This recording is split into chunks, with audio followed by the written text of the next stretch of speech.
Gandang hapon po sa ating lahat mga kapatid. Good afternoon, good afternoon. Dito naman tayo sa other live natin mga kapatid. No? Kumusta po kayo? Dalangin natin na nasa mabuting kalagayan tayong lahat. At welcome na naman sa ating pagsasaliksik at pag-share sa mga nalalabi at nalalapit na panahon na natin na malapit na talaga ang darating ang ating Panginoong Hesus. At ito na ang mga katuparan sa lahat ng propesiya sa Biblia mga kapatid.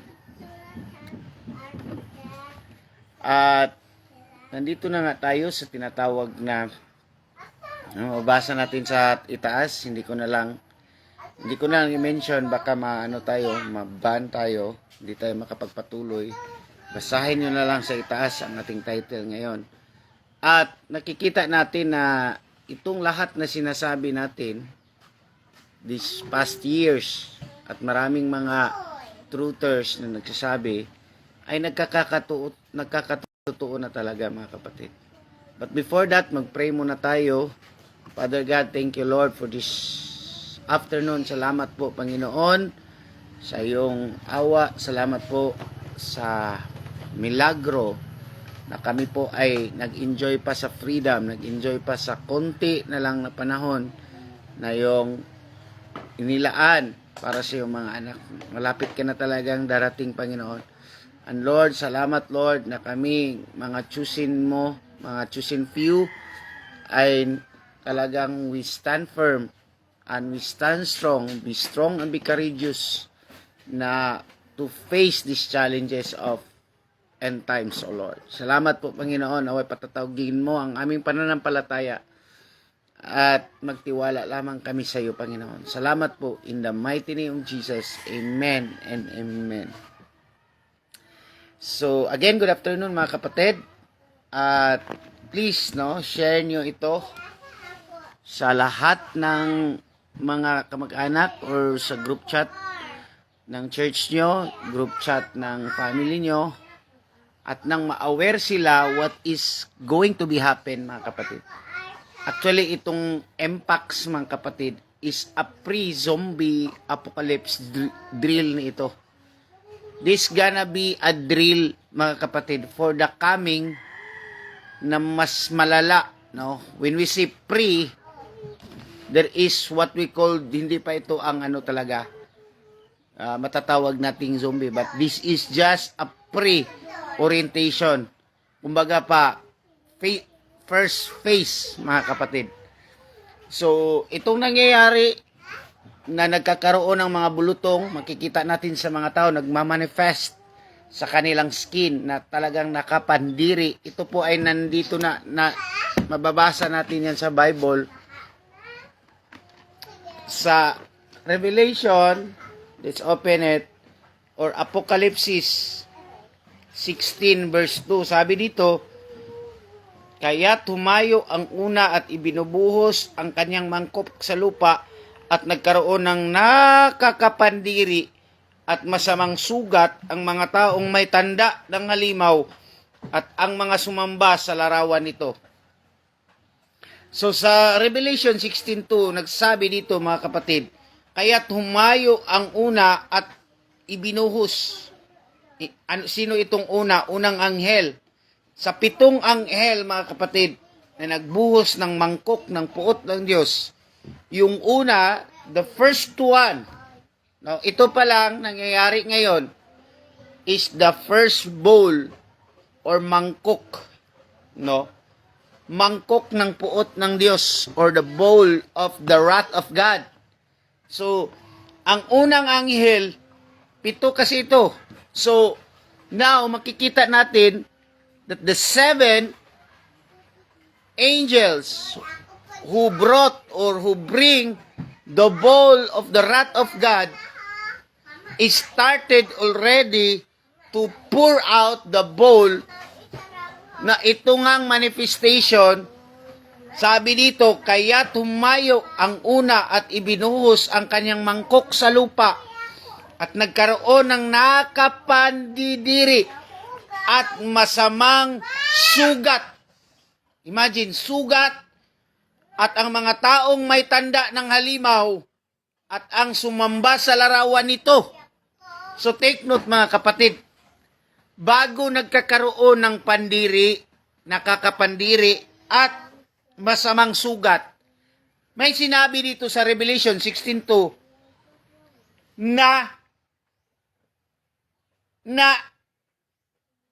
sabi dito, nagkakaroon ng makapandiri at masamang sugat ang mga taong may tanda. So the only people or the only person or the only individual mga kapatid na magkakaroon ng sugat, nakakapandiring sugat at masamang sugat at nakapandiri ay yun lamang po. Ha? Take note. Revelation 16:2. Yun lamang po mga taong may tanda. Way back 2019, nitong Bidco 19, doon po nagsisimula ang tinatawag na pagbibigay o pag-accept ng tao ng tanda ng halimaw. No? Hindi dito sinasabi, kaya tumayo ang una at ibuhos ang mangkok sa lupa at nagkakaroon na nakapandiri at masamang sugat ang mga tao. Hindi. But ang sinabi dito, nagkakaroon ng nakapandiri at masamang sugat ang mga taong, that's clear, ang mga taong may tanda ng halimaw at ang sumamba sa larawan nito. Okay? Dapat intindihin natin ito mga kapatid. Dapat intindihin natin ito ha. Uulitin ko pagbasa. Ang unang anghel sa 7 puot ng Diyos ay nagbuhos ng kanyang mangkok. At ibinuhos niya, kaya humayo ang una at ibuhos ng kanyang mangkok sa lupa at nagkakaroon ng nakapandiri at masamang sugat. Sino yung nagkakaroon ng nakapandiring sugat? Sino? May sinabi dito. Ang mga tao. Okay? Hindi lang 'yon naputol. Hindi lang doon hindi lang 'yon doon. Nag-stop. Ngunit ang mga taong may tanda ng halimaw at ang sumamba sa larawan.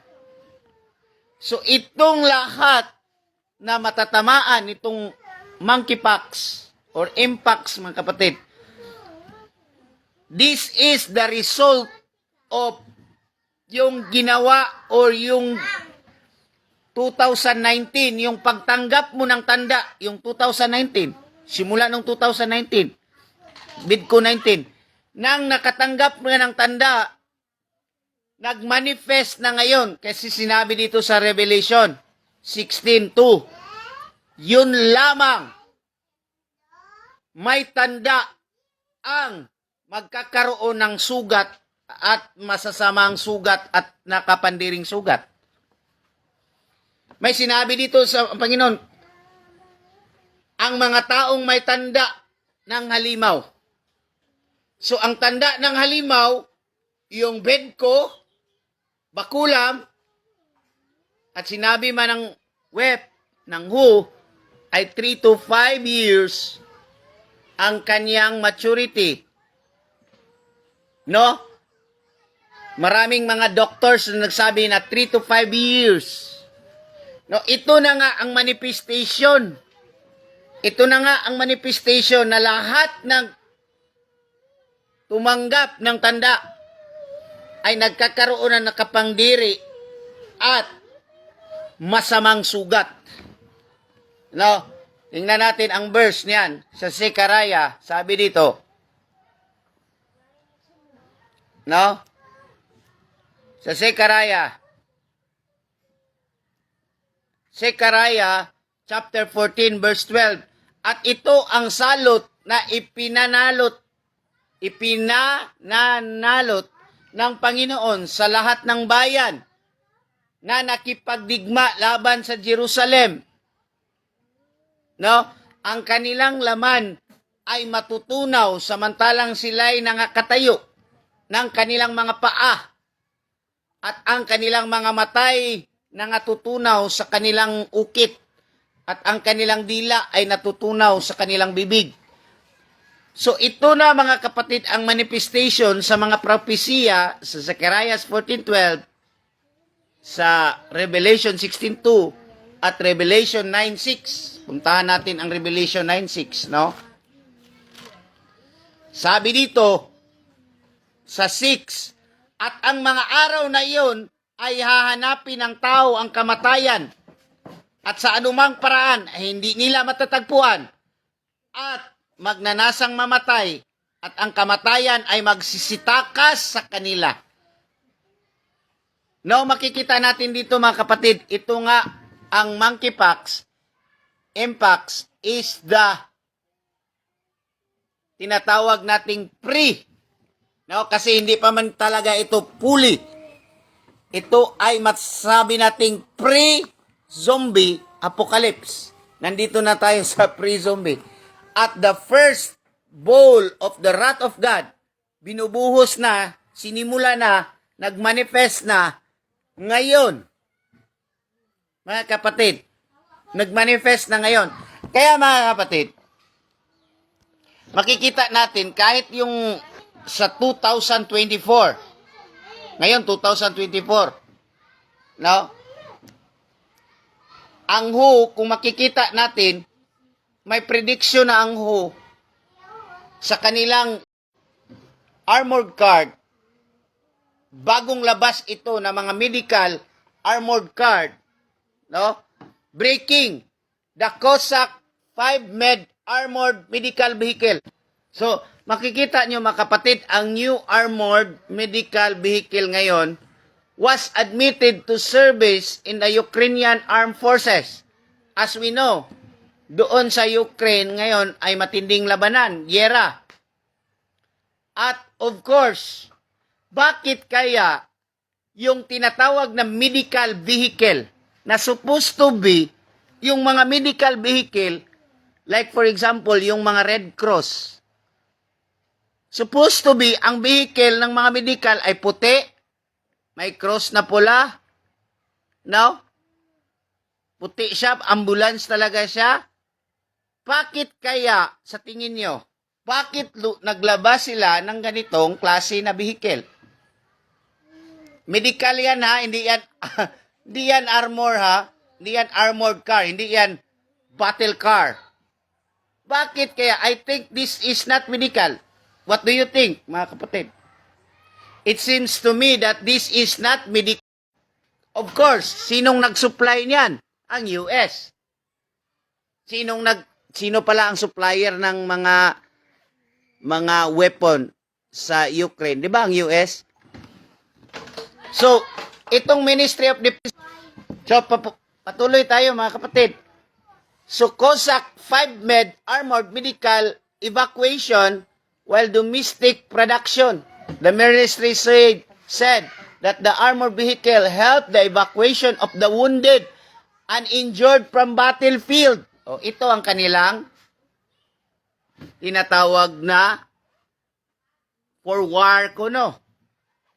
No, help with evacuation of the wounded and injured from battlefield. The Cossack 5 Med is based on the chassis of American Ford F-550 heavy pickup. So, bakit ganito na ang porma ng mga armored vehicle ngayon na pinamigay sa Ukraine? Bakit kaya? Kasi may niluluto mga kapatid at they know there is something going to happen. Kasi itong impacto, this is tinatawag na a pre-phase or phase 1 of tinatawag na Resident Evil or Train to Busan. No? This is a phase 1. That's why you need to prepare mga kapatid. Hindi ito basta-basta. No, we need to prepare.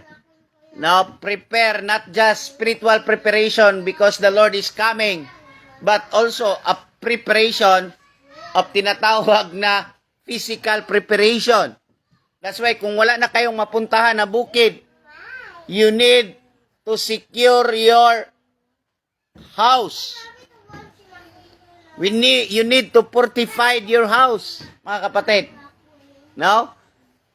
And you need mga batuta dyan, mga bakal dyan, sa gilid-gilid nyo. You need, mga kapatid, because we don't know what's going to happen. No, that is unpredictable, mga kapatid. Hindi po ito predictable. We don't know what's going to happen next. Kasi, nagmanifest na sa kanilang skin. We don't know what's going to happen next. Either the brain will be hijacked. No? Either their brain will be controlled. We don't know. That's why we need to prepare yung bahay nyo, mga kapatid. Ayusin nyo na konti. Yung fences nyo ng bahay nyo, dapat, no? Dapat i-check nyo, mga kapatid, kung gaano ba katigas. No? We don't know what's going to happen to those who receive the mark, ang tanda, mga kapatid. Are you listening po? So that's why, mga kapatid, may mga predictive programming, mga movies ngayon, if you want to type, no, 225, ito na ang nagsilabasan ngayon. The Carl Berryman, mga lockdown na, 2025, Armageddon. If you search mga Netflix movies, more on preparation na, mga kapatid. Because Netflix is owned by BlackRock. No? Yung sinabi ko kahapon na ang owner ng shareholder or co-owner ng Pfizer, Moderna, AstraZeneca, lahat ng mga under yan sa pinakamalaking investment ng BlackRock, at itong Netflix ng predictive programming, Spotify, ay under din ng tinatawag na BlackRock, mga kapatid. So, itong Amerika, mga kapatid, parang in the RMC ng Amerika, the Federal Emergency Management Agency. Federal Emergency Management Agency, itong FEMA or FEMA, mga kapatid. No? Federal Emergency Management Agency or FEMA, ito po ay parang in the RMC sa atin, na during the disaster, sila ang nag-warn, sila ang tinatawag, nag-warn the people that signal number 1, kung may bagyo, signal number 2, or saan tatama. Now, sakop niya ang Pag-asa, sakop niya ang NASA, kumbaga, ito ang tinatawag na Federal Emergency Management Agency. Sakop niya ang lahat ng disaster ng Amerika, mga kapatid. And don't you know, mga kapatid, na matagal na silang nagpe-prepare itong FEMA regarding to this. Kaya nga, may mga ekta-ektarya silang, no? May mga ektarya sila, mga kapatid, na mga nakikita nating fencing. No, may mga ektarya silang mga quarantine site like this. No, ganito ang forma. Ektarya ito, malawakang sa halos mga state ng Amerika. Ito, makikita ito sa noong 2023 ito, nang ganito ang mga forma. Sa Los Angeles ito. No, parang mga puting, mga maliliit na bahay, at may mga fence na yan, mga kapatid. Kasi, alam nila na may mangyayari talaga. Kasi sila man ang may gawa nito rin.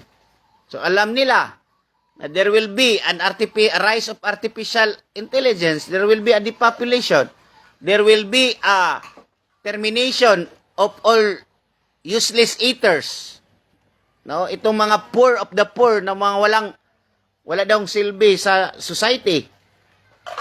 At dahil hindi na kailangan ang maramihang tao, Kailangan i-depopulate. At ito, alam nila mga kapatid, na gumagawa na sila ang FEMA or Federal Emergency Management Agency. Parang hindi RMC dito sa atin. Mga disaster, nagawa na sila ng mga maliliit na houses with fences. Mga kapatid. At hindi lang ito. No?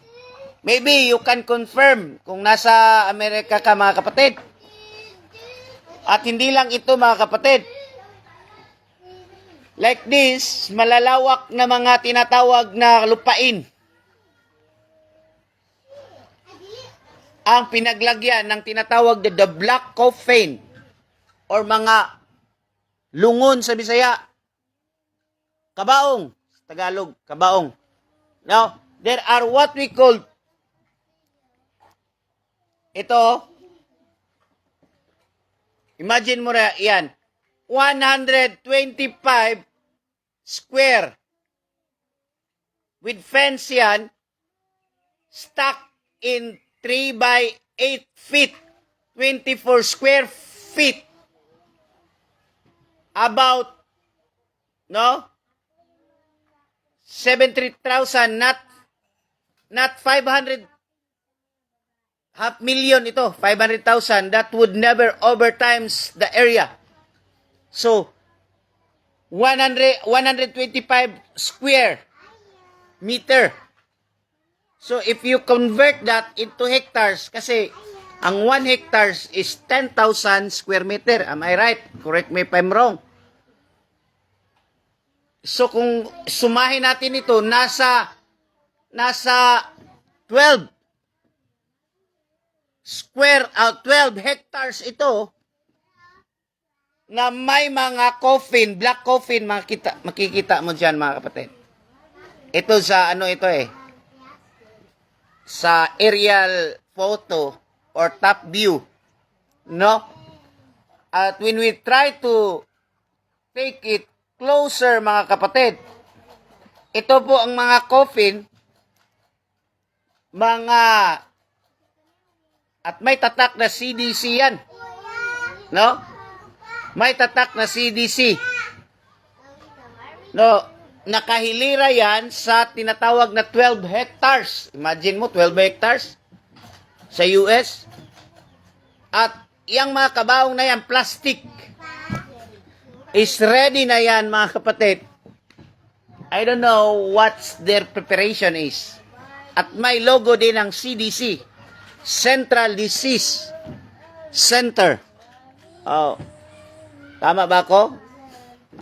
No?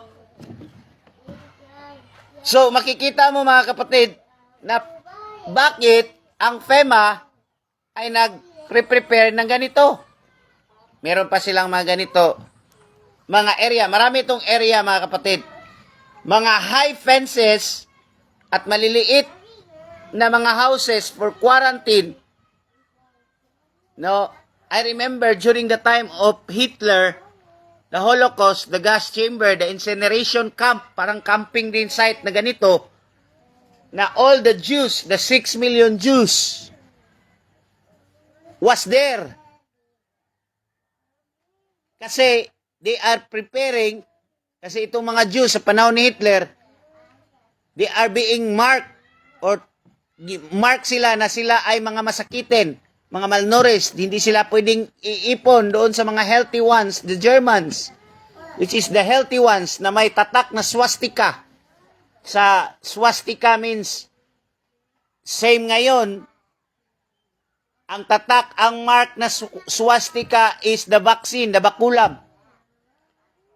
Wala tayong literal na mark na parang imprinta, kasi noon, sa panahon nila Hitler, imprinta pa, naka-logo, ang tinatawag na swastika. Ngayon, ang modern form of swastika, sa braso din doon ilalagay ang logo ng swastika. Yung parang Z, na pinagtagpo na Z, sa braso. Now, sa ating henerasyon, ang swastika is sa braso din, through tinatawag na bakulam. Ang incineration camp ng FEMA, ay narito na. May mga kabaong na silang piniprepare, mga kapatid. No, marami dyan. May mga kabaong dyan. Ito, ektarya na ito. At ganun din sa Ireland. May nag-send sa akin na taga UK. Ngayon, nandito na sila sa Pilipinas. Umuwi na sila. May nag-send sa akin na daanan niya ang ganito rin sa Ireland. Na malapit sa Sweden, malapit sa Switzerland. Na mga ektaryang puti na mga kubol. Parang mga kubol, mga kapatid. At ang lalawak ng fence. Kasi bakit mataas ang fence nila nito, mga kapatid? Bakit mataas ang mga bakod na nilagay nila? Kasi they know na lahat ng ilagay dyan ay magiging possible of magiging resident able or train to Busan. Magiging resident able ang train to Busan. So that's why nilalagyan nila ng bakod kasi once na you are hindi ka magpabakulam at maging infected ka at pag-contract trace sa'yo kahit hindi ka na makabakulam pero malapit lang ang bahay na may infected sa iyong area, isali ka nila pagdampot dyan, ilalagay ka dyan, at whatever happen, mga kapatid, the moment that you are in that incineration camp or quarantine camp, mga kapatid, anything you have given the government the rightful act kung ano ang gagawin sa'yo, wala ka ng rights the moment na makapasok ka dyan. The moment na mapasok ka dyan, wala ka ng rights. You have given your full right, whatever they do. Sunugin kayo, pausukan kayo, isanitize kayo, isprehan kayo ng pesticide, herbicide, para lang ma-sterilize ang katawan nyo. Wala talagang jurisdiction, wala talagang human rights dyan. Bakit? Because that is under the government property. An agency. And they have the authority to implement the full force of act just to mga kapatid, just to protect the uninfected. Just to protect the tinatawag nilang uninfected. So that's why they are prepared, mga kapatid. No?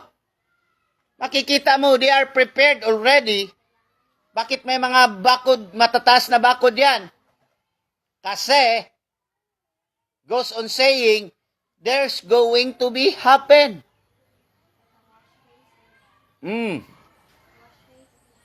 May mga coffee na yan, mga kapatid. Nakahilira mga coffee, no? Tingnan nyo. Yan po ang purma ng mga coffee, no? Nakahilira po yan. Anytime soon, mga kapatid, there will going to be a worse than COVID. No, worse ito, monkeypox, mga kapatid. So, nandyan pa ba kayo, mga kapatid? And that's why, masasabi ko, kung yung mask natin, panahon sa bed ko ay yung tinatawag na surgical mask man yun, no? But maybe, mag-declare ang depart of hell ng mask na ganito, parang nagpipaint. This mask is tinatawag na parang mga nuclear, no, sa mga nuclear para hindi malanghap ang nuclear. Kasi itong monkeypox is impacts gina-brainwash or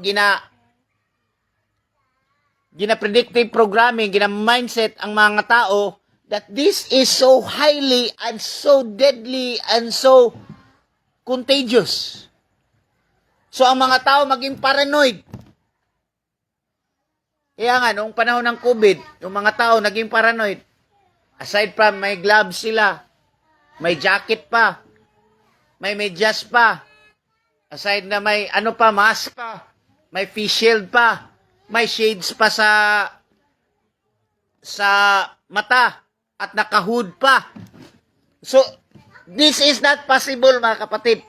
It will be implemented because this impacts is being predictive programming or mind setting, brainwash ang mga tao. This is highly contagious and this is highly delicate. Kaya ito ang kanilang i-endorse na klase ng mask. Mga kapatid. No, makikita mong grabe na ngayon, mga kapatid. And there are tinatawag na mga preparation na sila. No, nakita ko lang ito, no. May mga sa FEMA ito. No, makikita mo dito sa FEMA, may mga, if you search it in Google, no, may mga tinype ko doon, FEMA Train to Busan, no? Yan.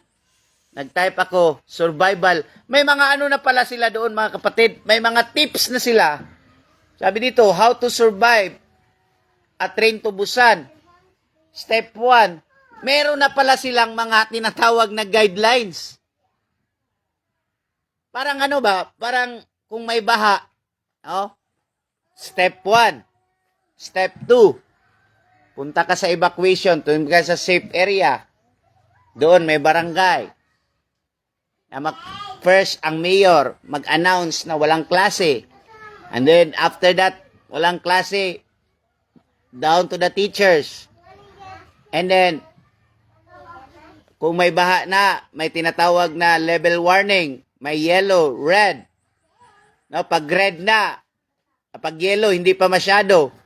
Pero pag red na, there will be tinatawag na forced evacuation. And pag-evacuate, may certain na evacuation center. So, meron na pala silang mga tinatawag, meron na pala silang nakalaan, mga kapatid. No? May inalaan na pala silang guidelines nitong tinatawag na Train to Busan. Ito, first one, remain calm. Then, evacuate. Then, regroup. Relocate. Then step 2, termination. Do not engage if you avoid, no? So, may mga, ano na ang FEMA, mga kapatid? May mga, ano na sila, mga guidelines. Why is that so, mga kapatid? May mga plan na sila, no? Like this, federal response. No, may mga federal response na sila about this tinatawag na Train to Busan. No? Headed by tinatawag na FEMA or Federal Emergency. Sige lang, i-post ko ito. Mga kapatid, Federal Emergency Management Agency. Meron na silang mga plan nito, mga kapatid, because, no, lahat na makikita mo sa movie ay predictive programming at yan talaga ay mangyayari kasi ang head niyan, may-ari ng mga Netflix, ay ang BlackRock, which is may-ari rin ng mga Moderna, Pfizer, AstraZeneca, under sa BlackRock investment. At itong Netflix, ang may-ari niyan, BlackRock, kaya alam nila kung anong movie na i-approve nila, which is, i-mind condition nila ang mga tao. Oh, nakikita nyo, mga kapatid? Kaya, mangyayari talaga. Oh. Mangyayari talaga yan, mga kapatid. No? Mangyayari na talaga yan. The sooner and the soonest. So, yun lang ang update ko, mga kapatid, as of now, no? Let's be ready. So, bakit magkakaroon ng tinatawag na Train to Busan? Bakit?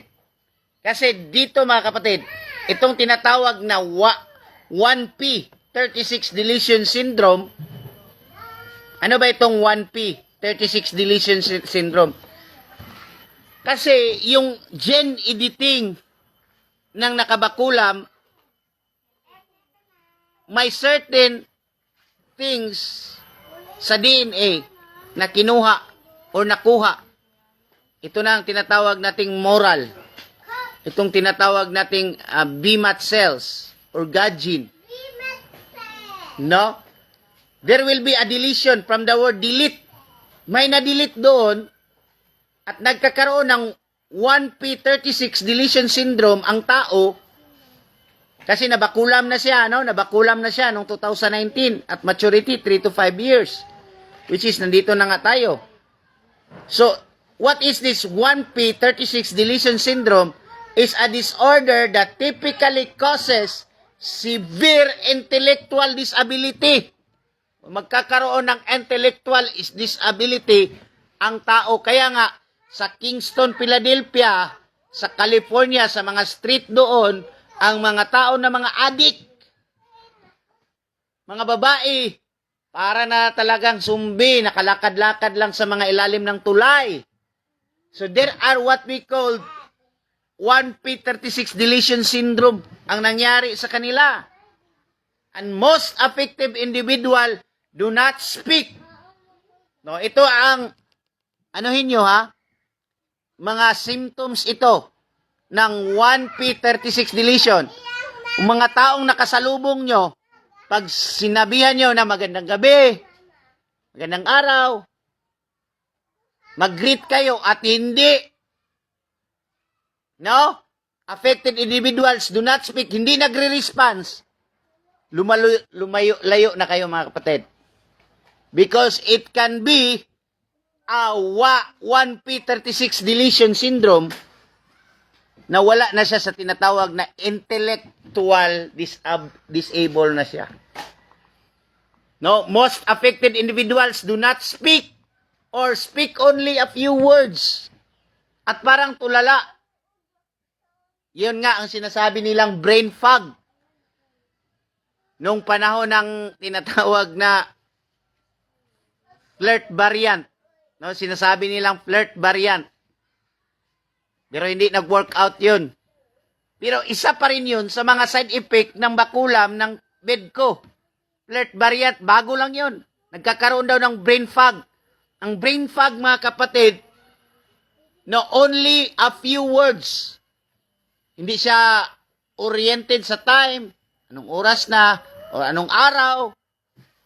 Wala siyang focus. No, pag kinausap mo siya, ang taong ito ay wala talagang focus. Yung kanyang mata ay hindi nakatuon sa iyo. Personally, na ikaw ang kanyang kinausap. So, mag-ano ka na mga kapatid, mag-suspect ka na, lalo na't alam mo na may bakulam ito, may 1P36 syndrome na ito. No? They may have temper tantrums. Ito, umapalit ang tantrums nila. Bite themselves. No? Kinikikit-kit nila ang kanilang sarili. Bite themselves. Or exhibit other behavior problems. The 1P36 gene deletion was found in Paticer baculum, which cause zombie-like symptom, causing people to become aggressive. So, naging agresibo. Aggressive. No, aggressive sila, causing people to become aggressive, violent, and propensity to bite. This will be activated when the 5G frequency is increased to 18 to 19 gigahertz. Kaya nga siguro nagka-impacts mga kapatid kasi nag-i-increase na sila, lalo na sa mga first world country. Kasi dyan man, una, ang mass production na itong mga Tesla, electric cars. So, ini-increase nila ang hertz ngayon. Kasi itong fourth industrial revolution, itong mga robots na to, ay hindi ito magagana, okay lang ang Pilipinas kaya hindi pa masyado. No? But the first world country, hindi yan gagana lahat. No? Ito ba? No, itong mga invention nila na mga robots, so they need to increase the frequency. So pag-increase ng frequency ito 18 to 19 hertz, what will happen? Madisoriented ang tao. Yes, gagana yung mga machine na in-invent nila. Yung mga Tesla, mga lahat ng robots yan, mga pet robots, yung mga ginagawa nilang mga doctor's robots, no, any robots, ginagawa nila. Yes, gagana lang yan lahat. But the frequency, those na nabakulam, mga kapatid, lalo na nabakulam, ang nakabakulam talaga ang will get into tinatawag na 1p36 deletion syndrome. No. Ito po ang mangyari. And 1p36 gene deletion was found in Pfizer bakulam which cause zombie-like symptom, cause people to become aggressive, violent, and propensity to bite. This will be activated when the 5G frequency is increased to 18 to 19 Hz. Pag mag-increase yan to 18 to 19 Hz, automatic mga kapatid, maging aggressive and tantrums yan. May initin ang ulo. Because frequency is hot yan. Mainit yan. No? Mainit yan mga kapatid. So there will be a 1p36 gene deletion, kaya magkakaroon ng zombie. At ito, pumuputok ng ugat ng mga nakabakulam. No? Sa Revelation 16:2, ma-experience lamang itong MPAX sa lahat. No? Itong MPAX mga kapatid ay ma-experience lamang ito sa lahat ng taong tumanggap ng tanda. Revelation, mahapdi ang nakapwedeng pigsa. No? Lahat ng tumanggap ng tanda. May sinabi sa Revelation, i-read nyo. No? Basahin nyo ng mabuti mga kapatid. Huwag kayong matatakot dito. Mga kapatid, huwag kayong matatakot nito because ang hindi nakabakulam, hindi matatamaan nito.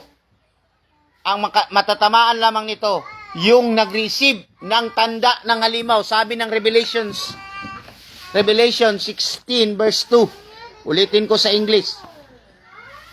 Ulitin ko. Basahin ko. Mga kapatid. No? And the first angel went and poured out his bowl on the land, and the ugly, painful sores broke out. Take note of this. On the people who had the mark of the beast and worship in his image. Yun lamang sa mga taong may tanda at sumamba sa halimaw, mga kapatid. Tayo, na hindi tayo nabakulam, hindi tayo matatamaan dito because we are sealed by the Holy Spirit. That's why, kailangan mo magsisi, kapatid. Ikaw, if you are watching now, na may tanda ka, you need to repent habang maaga pa, habang hindi ka pa na IP36 deletion, habang hindi pa nag-increase ang frequency, you need to repent.